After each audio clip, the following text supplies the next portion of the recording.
পানি নামতেছে, কিন্তু পানি নামার যে গতি এটা হচ্ছে খুবই ধীর গতি, যার ফলে দ্রুত পানিটা অপসারণ হইতেছে না।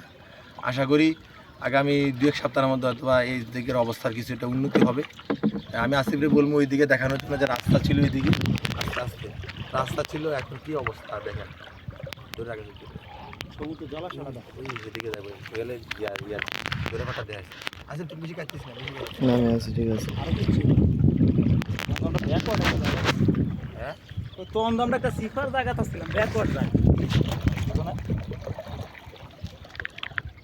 এটা হচ্ছে আমাদের ঈদগাহ রোড। আমরা এদিক দিয়ে ঈদের নামাজ পড়তে যাইতাম। বর্জু বাফরে ঘুরি রোড হ্যাঁ, বুড়িচুং ব্রাহ্মণপাড়া যে রোড বলে আমরা এটা দিয়া সিলেটও যাওয়া যায়।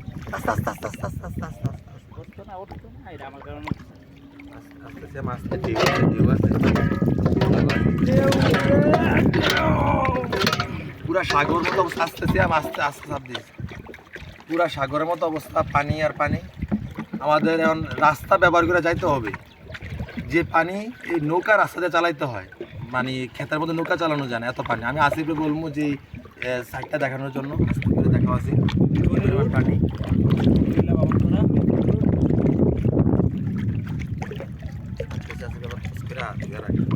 হ্যাঁ, আসসালামু আলাইকুম। আমি একটা কথাই বলতে চাই, আমাদের ভিডিও করার উদ্দেশ্য ফেসবুকের মধ্যে পাবলিসিটি কামানো না। অনেকেই হচ্ছে বিভিন্ন দূর দূরান্ত থেকে আমাদের খোঁজ নিতে যাচ্ছেন, আমাদের ওই পরিমাণ সময় হচ্ছে না কারোর সাথে যোগাযোগ করার বা সবাইকে জানানোর জন্য। তো ভিডিওটা করার কারণে এই যে আমাদের বর্তমান অবস্থা কেমন, ওই জিনিসটা আপনাদের সবাইকে অবগত করা।